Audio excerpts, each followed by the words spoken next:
Welcome back. सेठी साहब, आपने कहा पैसे कहाँ से आए, एक रात को बटन दबाएंगे तो पैसे नहीं आएंगे। अब बात ये है, आप जानते हैं कि जब से ये मामला चला है और गवर्नमेंट ने कहा जी कि हमने जो बजट खसारा है उसे पूरा करना है और हम इसी तरह पूरा कर सकते हैं, तो आप सारे जितने भी माशाल्लाह हमारे पॉलिटिशियंस हैं, खासतौर पर अपोजिशन वाले, वो ये कह रहे हैं कि जितने नॉन डेवलपमेंटल एक्सपेंसेस हैं गवर्नमेंट के, जितनी लेविशली गवर्नमेंट रह रही है, अगर उनको कम करें, उनको कट डाउन करें तो आप अपना बजट का सारा किसी हद तक पूरा कर सकते हैं। वहां हमारी गवर्नमेंट कुछ करती नहीं है, फिर आप कहते हैं जी कि वो हाथ वाला रखा करें। देखिए, इसमें भी दो तीन बातें हैं। पहली बात तो यह है कि कितने पैसे चाहिए। इन्होंने 120 अरब रुपए की जरूरत थी इनको इस लेवी के लिए। दरअसल इस वक्त वो इस्तांबुल में बैठे हुए हैं और आईएमएफ से बात हो रही है। आईएमएफ ने 850 मिलियन डॉलर की आपको पैसे अभी देने हैं। टोटल आईएमएफ से ये 7.6 अरब डॉलर लेने इन्होंने, जिसमें से अभी कोई 1 अरब डॉलर की भी जरूरत है। हाँ, वो आपके लिए और मेरे लिए और गरीबों के लिए और सबके लिए, कुछ खुशहाली के लिए, कुछ डेवलपमेंट होनी है, ठीक है जी। तो आईएमएफ ने ये कहा हुआ है कि इतने पैसे आपको खुद इकट्ठे करने पड़ेंगे, इतने हम देंगे टैक्सेस के थ्रू। ठीक, आप टैरिफ्स लगाएं, टैक्सेस लगाएं, आप खुद भी पैसे इकट्ठे करें, बाकी हम देंगे, और ये इस तरीके से ये मामला आगे चलेगा। अब ये इनसे पैसे इकट्ठे नहीं हो रहे, इसलिए इन्होंने ये लगाया, ठीक है। अब आईएमएफ ये रुक गया। अब आईएमएफ की जो वहां बातचीत हो रही है, वो कह रहे हैं अरे 120 अरब रुपया तो आपने कहा था आपको मिल जाएगा, वो तो आप सुप्रीम कोर्ट ने रोक दिया है। सही। इन्होंने रातों रात प्रेसिडेंशियल ऑर्डिनेंस ताकि वो कह सके, अब आपने ये कर दिए, यानी कि डेस्परेट मूव। डेस्परेट। और इनके पास तरीका क्या है? अगर ये ना करते तो आईएमएफ ने कहना था जाइए अगले महीने आ जाइएगा लगा के, 1 महीना और डिले हो जानी थी, ठीक है। तो सवाल ये कि आईएमएफ से लेने चाहिए या नहीं लेने चाहिए, वो अलग बात है, उसको आज नहीं छेड़ते, क्योंकि वो तो एक लंबी बहस है। मगर बात ये, इनके ऊपर प्रेशर है, इनको चाहिए पैसे, पैसे ये आएंगे और पैसे आएंगे तो मामला आगे चलेगा। एक तो चीज ये। दूसरा जो सवाल आपने किया, तो इनके ऊपर प्रेशर है। आपने कहा यार डेवलपमेंट एक्सपेंसेस जो है वो होने चाहिए, नॉन डेवलपमेंट एक्सपेंडिचर, अयाशियां, फॉरेन मोटर गेट्स इतने बड़े-बड़े जा रहे हैं, ये अपने ऊपर जो लगाते हैं, प्रेसिडेंसी के खर्चे, प्राइम मिनिस्टर साहब के खर्चे, उन्होंने पता नहीं कितने जहाज के ट्रिप्स ले लिए, ये खर्च कम होने चाहिए। इनकी जो अयाशियां हैं पार्लियामेंट वालों की, इनकी अर्ज ये है।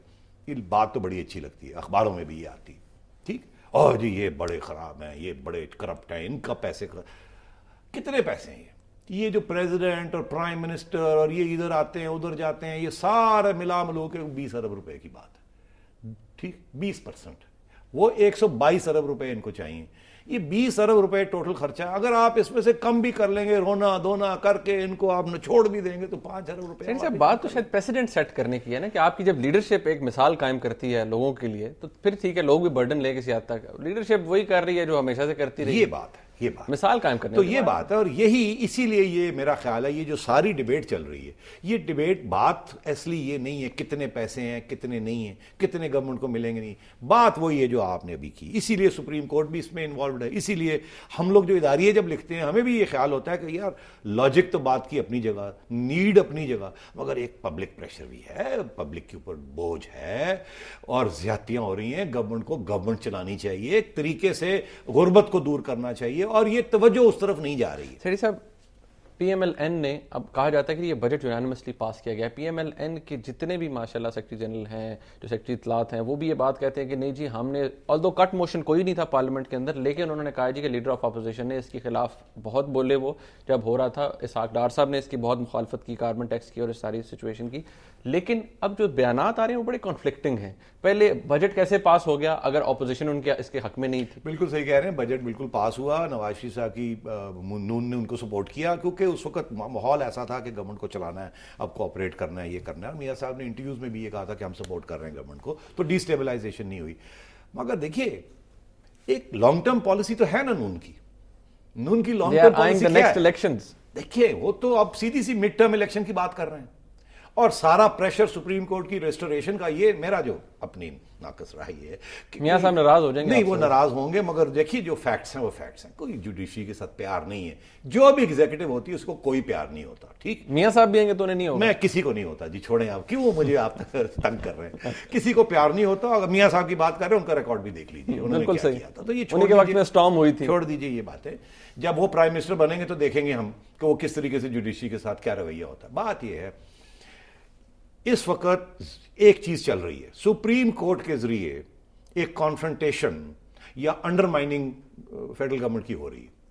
सुप्रीम कोर्ट के जरिए पंजाब गवर्नमेंट रिस्टोर हुई, सुप्रीम कोर्ट के जरिए नवाज शरीफ साहब के रास्ते खुल रहे हैं, सुप्रीम कोर्ट के जरिए जो चीजें पहले हो गई हैं उनको अंडू किया जा रहा है, और शायद कॉन्स्टिट्यूशन अमेंडमेंट भी जो जिसके जरिए मियां साहब को रोका जा रहा है from becoming prime minister third time, वो भी शायद खुल जाए। और मैं आपको अर्ज करूं, एक और पिटीशन इस्लामाबाद हाई कोर्ट में अब आ गई है जिसमें यह कहा जा रहा है कि वो जो जज हैं, जो कि नए जज हैं, वो शायद वो भी इलीगली बने थे, उनको नहीं होना चाहिए। तो आप सोचिए, अगर वो जो नए जजेस हैं अगर उनकी छुट्टी कर दी जाए और वो 14 पुराने जज रह जाएं तो वो तो खा जाएंगे इस हुकूमत को, क्योंकि उनको पता है कि इस हुकूमत ये नहीं चाहती थी कि वो वापस आए।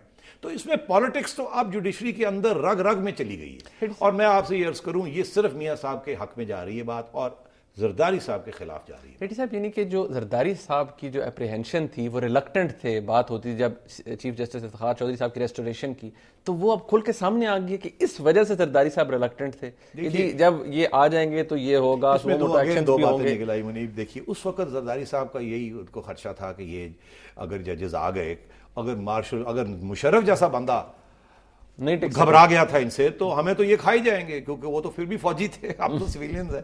क्योंकि चीफ जस्टिस साहब की रेपुटेशन आपने देखा क्या है, वो तो सॉलिड आदमी है, तो वो घबराए हुए थे। मगर अब हुआ क्या, क्योंकि उन्होंने ऑपोजिशन की, जरदारी साहब ने कहा नहीं आने देना, तो वो काम और खराब हो गया। ठीक है, और अगर वो उस वक्त जरदारी साहब फौरी तौर पे इनको ले आते तो शायद ये जुडिशरी इतनी उनके खिलाफ ना होती, कहती चलें जी अच्छा हुआ, इन्होंने भी हाथ बटाया, अब हमने भी जरा जिम्मेदारी के साथ। इन्होंने तो अच्छी खासी मुखालफत की, और यहां तक कि फिर अमेरिका और फौज को मुदाखलत करनी पड़ी, और वो फिर उसकी वजह से फिर ये सारा कुछ हुआ। तो मैं आपसे अर्ज कर रहा हूं, जरदारी साहब ने अपना केस और भी खराब कर लिया। अगर ये उसी वक्त रिस्टोर कर देते तो शायद इतना ना होता।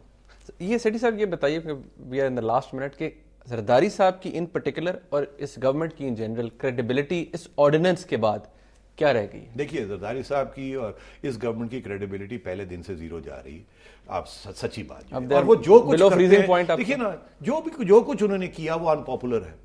अमेरिका के साथ मुआहदे किए वो अनपॉपुलर है, ठीक, क्योंकि अमेरिका के खिलाफ है सारी कौम।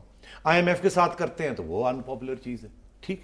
और जुडिशरी को नहीं रिस्टोर किया वो अनपॉपुलर है। फिर अब इतना सख्त बजट आ गया और ये इन्फ्लेशन हो रही है, वो अनपॉपुलर है।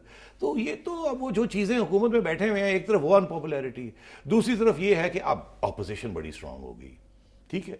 और उसकी वजह से अब मैं आपसे अर्ज कर रहा हूं, एक क्लैश आ रहा है।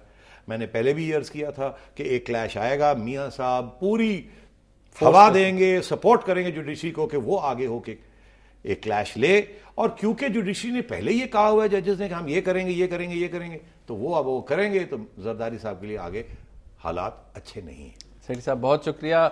नजम सेठी साहब ने कहा कि जरदारी साहब के लिए हालात आगे अच्छे नहीं हैं। वैसे तो अगर देखा जाए तो जरदारी साहब के कुछ ऐसे डिसीजंस थे कि वो जिसे कहते हैं ना, उन्होंने अपने लिए खुद बहुत से प्रॉब्लम्स क्रिएट किए, ही बॉट द प्रॉब्लम्स। अब देखना ये है कि ये जो इशू है इसके ऊपर डेफिनेटली क्या, अब ये तो बात क्लियर हो गई है कि सुप्रीम कोर्ट कॉग्निजेंस ले सकती है मामलात की, लेकिन क्या इस इशू के बाद कोई टसल देखने में आती है अपोजिशन की और गवर्नमेंट की इस हद तक कि खुदा न खास्ता को मिड टर्म की इलेक्शन की बात हो जाती है? That is yet to be seen. आज का प्रोग्राम देखने का बहुत शुक्रिया। अल्लाह हाफिज।